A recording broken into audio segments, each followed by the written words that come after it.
Okay, so what if I told you that a simple health bar you might see on a shelf isn't really about the bar at all? That it's actually the front for a powerful economic engine? Well, today we're pulling back the curtain on a model that could totally change how we think about investing, sustainability, and yeah, making money while doing some real good in the world. So let's just get this out of the way right up front.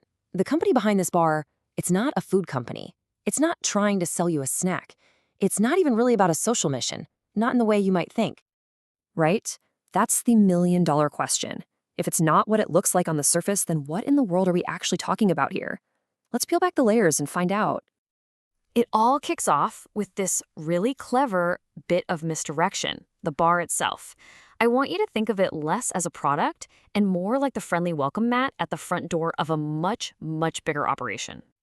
This whole thing is called the Miracle Bar Challenge, and its job is super specific. Get users and get them cheaply. The whole point is to go viral, build a huge community, and you know what? It's not really to sell bars. It's to generate a ton of data and prove that people want what's coming next, all before the real money is even spent. It's a low-cost, super high-impact way to prove the market. So you've got this fun customer-facing challenge. How in the world does that connect to the real business? Well, this is where it gets good. This is where the real profit engine lives, and it's powered entirely by the demand created by that simple little bar. And here it is. The real business is called Barnes Q1. Yeah, it's a bit of a strange name, but it perfectly fuses the bar with this serious investment engine. So forget the snack for a second and think bigger. This is an investment platform where your money is tied to something you can actually stand on, productive agricultural land. We're talking about investing in the future of food, in sustainability. So how does this engine actually spit out cash? It's a beautifully simple four-step process. First, the land itself goes up in value over time. That's a given. Second, that same land is producing valuable stuff, commodities. Third, and this is key, AI comes in and just surgically removes all the middlemen and wasteful costs. And finally, number four, all those extra profits flow directly back to the investors. It's an incredibly clear, almost guaranteed path to a perpetual return. What's so amazing about this is that it combines four economic drivers that most companies would kill to have even one of. You've got recurring revenue from consumers, actual production from the land, the appreciation of that land as an asset, and a built-in community just fueling demand. It's an absolute powerhouse combination that creates a super low-risk, high-reward opportunity. Okay, let's switch hats for a second. If you're an investor looking at this, what's the hook? How is this whole thing designed to be, well, completely irresistible? It all comes down to this absolutely beautiful, self-reinforcing flywheel. See, more consumers join the challenge, which creates more demand for the products that come from the land. That demand means they can buy more land. More land means more production, which means higher returns. And what do higher returns do? They attract more investors, who then fuel the entire cycle all over again. It's basically a perpetual motion machine for growth. And look, this quote just hits the nail on the head. That's a closed-loop, compounding ecosystem. Very few startups achieve this. Seriously, creating a system like this that feeds itself is pretty much the holy grail for any new business, and this model seems to have cracked the code. Now, this is a big one for investors. The whole model is de-risked. You see, unlike so many tokens out there that are backed by, let's be honest, market hype and stories, the Barnescu Ion token is anchored in things that are real. We're talking about hard land, actual agricultural output, and real, measurable consumer demand. This is about intrinsic value, not just speculation. It's an investment you can practically see and touch.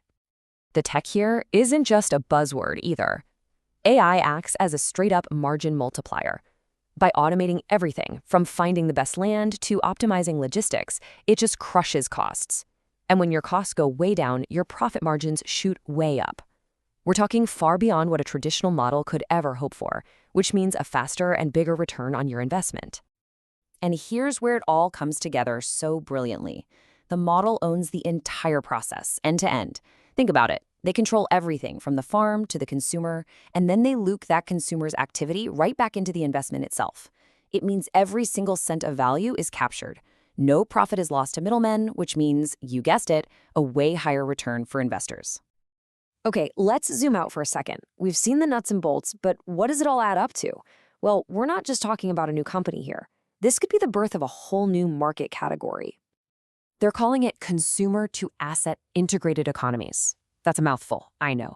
But it's simple. It's a system where the stuff people buy directly funds the purchase of real-world assets that make money. For an investor, getting in on the ground floor of something like this, that is the literal definition of a blue ocean opportunity. To make the whole thing even more solid, the business is powered by two distinct engines. Engine number one is that consumer side we talked about. The Miracle Dar Challenge, it generates its own high-margin recurring revenue. It's a business in itself. And then you have engine number two, which is arguably even more powerful. This is the back end. This is where the stable, long-term wealth comes from, through those appreciating, yield-producing land assets. Having two separate revenue engines like this provides just incredible stability, basically guaranteeing a return on investment. And finally, we get to the question that every single investor asks every single time. This sounds great, but how do I get my money out? Well, this model doesn't just have one answer to that, it has three. The flexibility here is just wow. The company is a prime target for a huge food company that wants its consumer base. Or it could be bought by a major fintech platform that wants its investment model. Or path 3, they can simply allow the asset-backed token to be traded freely on the open market. Having multiple exit paths like this just dramatically lowers the risk and boosts the potential valuation. And we're going to end on his final incredibly bold quote. The claim is that by combining real assets, AI efficiency, a viral consumer funnel, and multiple clear exits, they've basically eliminated the risk that comes with a typical startup. This is presented as an opportunity of a lifetime, a chance to get in on the massive shift to sustainability and make a fortune while actually doing good for the planet. So the question is, are we looking at the future of investing?